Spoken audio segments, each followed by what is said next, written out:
Too old for this? Thank you. You don't sound like it though. You sound excited. It's exciting to be here. Where am I? No.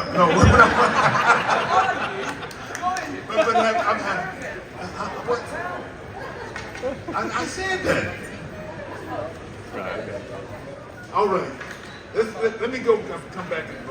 Let's do it again. What do you think? Ladies and gentlemen, give it up one more time for Danny Glover.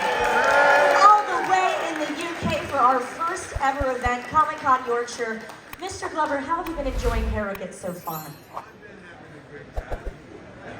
I've been having a great time this morning.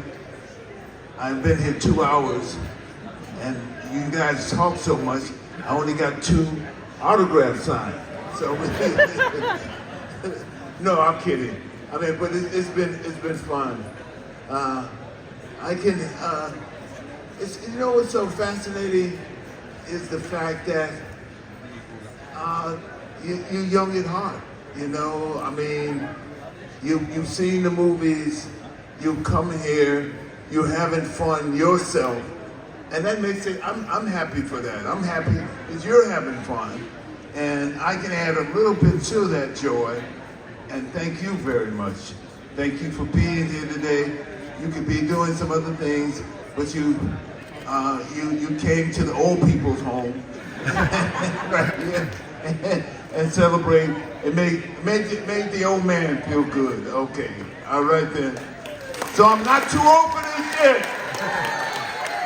You are definitely not too old. We are so honored that you would come to this event. Again, it's our first one ever in Yorkshire, so Harrogate's been very welcoming. But out of your entire career, which, my gosh, round of applause for such an amazing career, so many amazing memories on screen that we have of you. Is there anything that you're particularly proud of as far as any roles that you've done? Any that really stick out in your mind that you're proud of?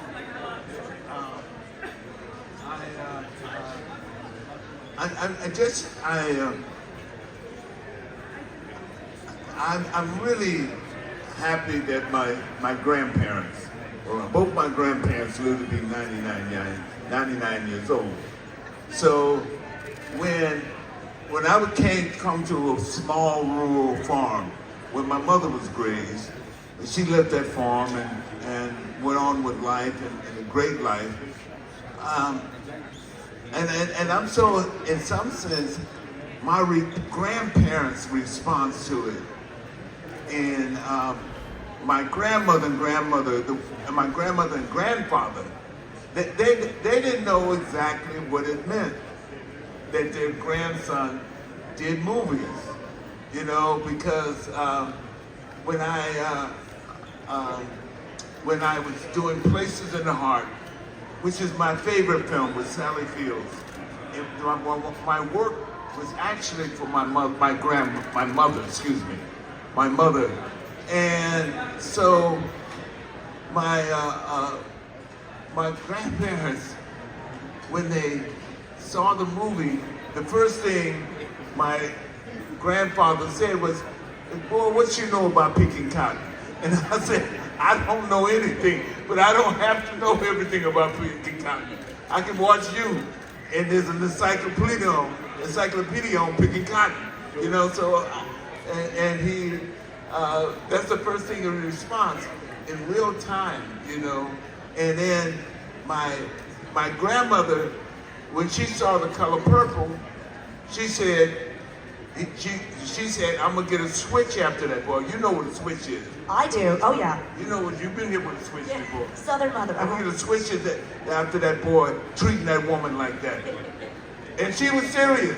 So every time she was in this wheelchair at 99, every time I came to see her, she found a reason to hit me with a switch. But my grandmother was the queen of the switch. You know, she didn't play with the switch. She was serious with the switch. And she would always have to get your own switch. And so you had to pick the weapon, you had to pick your weapon of your punishment. That's right. And you better come up with you better not come with a small one. If you come with a small one, you gotta go back. But it was really, I think if there's anything that I really enjoy is the way that my fans, people, not all of you up here are my fans, but some of you are, maybe shoot. But you'd all get a chance. I'm looking for a few iconic lines. You know the line in I'm getting too old for this shit? That was just improvisation. It wasn't in the script. Gun!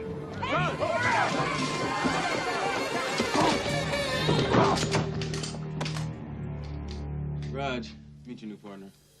I'm too old for this shit. I was laying on the floor after I'd been flipped, and Richard Donner, God bless him, he's moved on to the next stage. Richard Donner says, "Say something, Glover." And I said, "I'm too old for this shit."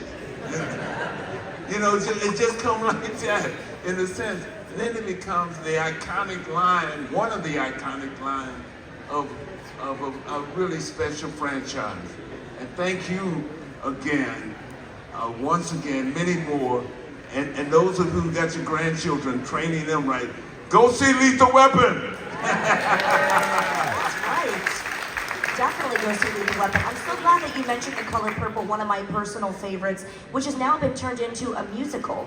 So if you can talk about either the musical, if you've seen it, and or your memories from working on the film. Well, you know, I think it's going to be a musical, right? Well, I'm impressed. I don't know what Mr. would be like. Mr. Come and get it. Come and get it. I don't know what Mr. But I'm simply not gonna be singing in it. You know what I'm saying? But that's me. Yeah. There are things that when you have films that are seen internationally and appreciated, and have people around the world talk about not just simply Lethal Weapon or The Purple or other movies, but just be able to have them kind of think of that and retain some sort of memory of that movie and sometimes where they were where they were in their own life. You know, that's a very powerful statement and a very important statement for me. I want to thank you who've come here just to become. This is important not only for me, but for all those who are here today, who are participating in here. And I want to give you all just a hand of applause for being here. Making your presence here is what makes this happen. Your joy of film, the way in which you connect film with your own life in some sort of ways, and the opportunity to be a part of your life that way and to see you, and it's great. Thank you. Thank you. Thank you. Round of applause for everyone here. Exactly. We're all coming together for the love of film and TV. So Lethal Weapon, I'll ask one more question, then we're going to get you guys to ask some questions. So get your questions ready. We'll ask you to raise your hand in just a moment. But Lethal Weapon, oh my gosh, I mean, iconic in itself. When you were making the first film, I mean, was it something that you thought was going to be as big as it became? Did you know you really had a hit movie as you were making it? You know, for your career, you know, there's so many other people who are around it, and so many people who add value, who see some value, and see more talent in you than you see in yourself. There's a woman named Marion Doherty. They did a documentary on her called On Casting. She's cast some of the most iconic names in film in the last part of the 20th century. And I mean, there's a roster of men and women who got their first job, who got the first job that showed them, that demonstrated their talent, right, because of Marion Doherty. And there's a story behind all of us, you know. Because there's so many men and women, people from every step of your development. When you began in local theater, I started in community theater in San Francisco. In that sense, because I grew in community center, community theater in San Francisco, and I discovered a South African playwright named Lethal Weopon. And Lethal Weopon was one of the very incredible voices in the struggle against apartheid. And I don't think, if I had not found Weopon, I don't think I would have been an actor. I would have been well retired as a work in city government. I worked in city government at the Office of Community Development. So I worked in community development in San Francisco for 6.5 years before I decided I wanted to be an actor. And so I had not been able to find Lethal Weopon, F-U-G-A-R-D. I don't know if I'd be sitting on this stage right now, because he gave me a reason to use theater as a platform to have a discussion with people, but also to engage people and looking at theater as a vehicle of their own life, a vehicle in which it drew on the best of what we could do as writers, the best of what people could do as actors. Theater begins there. Before there was film, there was theater. In the earliest moments of human communication, there was theater. They entertained each other, or to build community around stories and everything else. They become the harbinger of stories. They become the place where stories reside. So I came up through theater and was fortunate enough that someone thought that I could go beyond theater and do film and television and stuff like that. And then go even further to have a successful life, a successful career. So, but there's so many people who are participants in my wife. I remember when my mother first saw me in a play. Oh, sorry.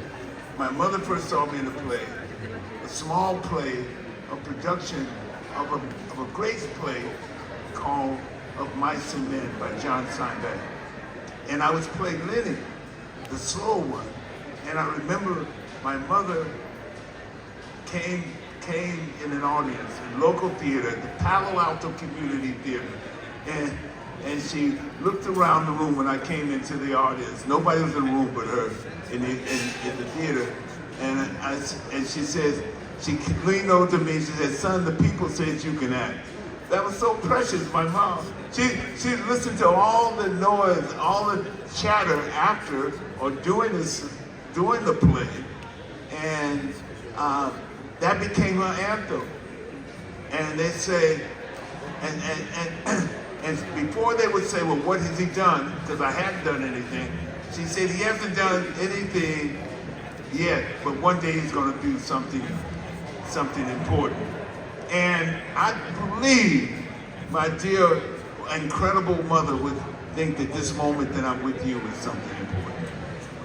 That is so wonderful. Supporting your mom. We have a lot of aspiring actors, directors, film students that attend Comic Cons. Would your advice to them be to start in the theater? Is that a good place to start if you're hoping to get into entertainment? You're learning everywhere. Wherever the process of learning, how do you do great material. How do you find great material to do? You learn the craft of acting, you learn the craft of directing by doing the great challenging material that's available for you. And it's there, you know, as, you know, it's still there. You know, if it were done when 'tis done, well, we done quickly. If the assassination, travel of the consequence, and casualty succeeds success, that of this blow might be the be-all end, but here upon this bed and shoal of time, we jump the right to come. All the same, you know, you learn something from that, you know. But you're learning. You're learning from all of it, and you're growing from all of it. And I think I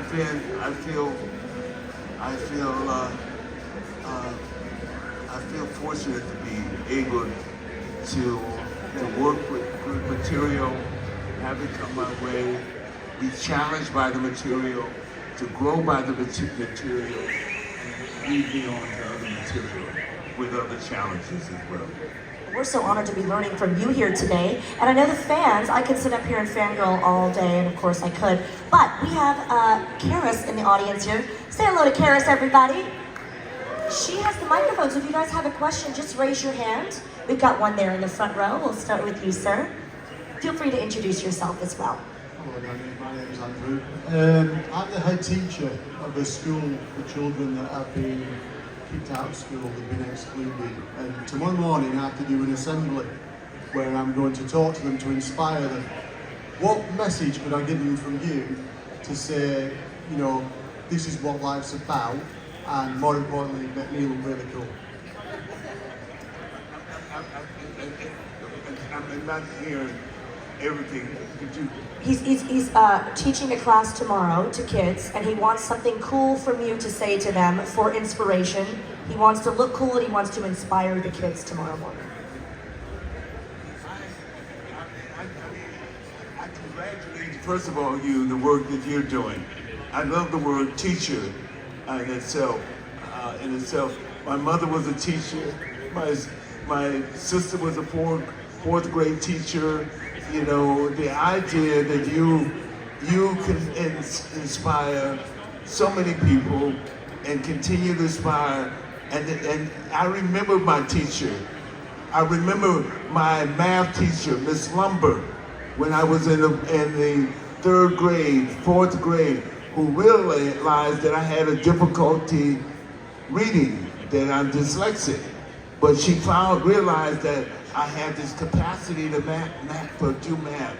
And while I had difficulties with one aspect of the learning process, there was something that I had excelled at. And to find that and to encourage them that I'm here to find your own gifts, plural, and so that you can take those gifts into your life. And if they're not assets at this moment, there's a possibility that every time I read something, I can still remember the third grade or the fourth grade, you know, when I struggled, you know. And a lot of that was my own inhibitions and everything else. So it's so much what? The inhibitions. As I said, my mother was trained as a teacher and taught. My sister was a teacher. Well, you can say I have two ex-wives who were teachers as well, too.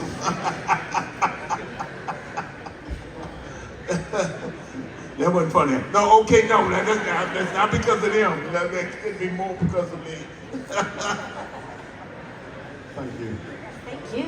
Thanks for the amazing work you do. Any other questions, just raise your hand. We've got one all the way in the back there. Gentleman in the blue shirt, thank you so much.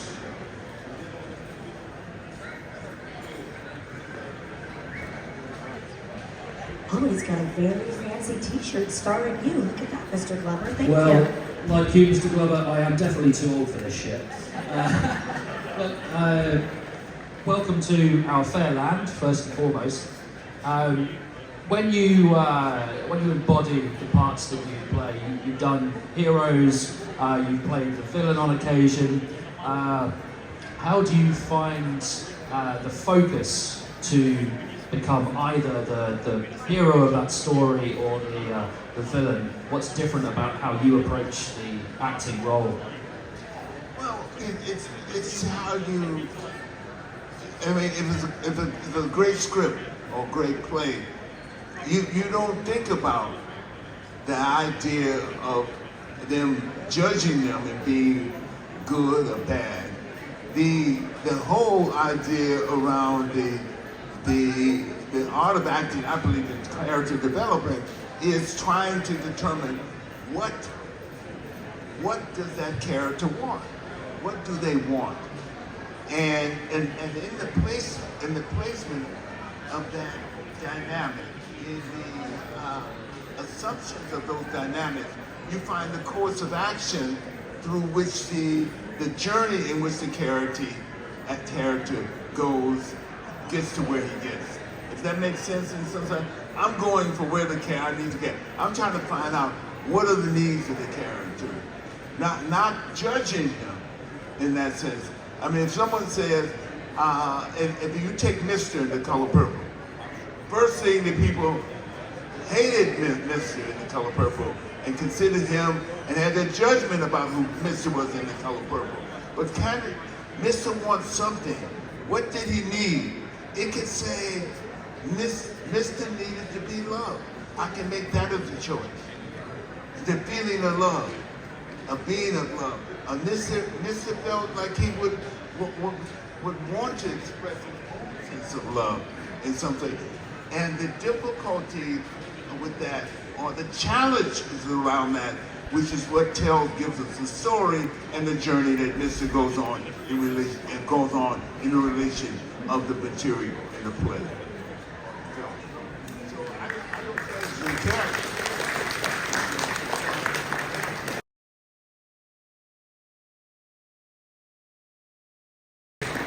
What does he need? You know? I just had a lovely ice cream. You got in the way, Jimmy. Yeah, I just had a lovely ice cream from that. You find I'm going to go and get that key in a second.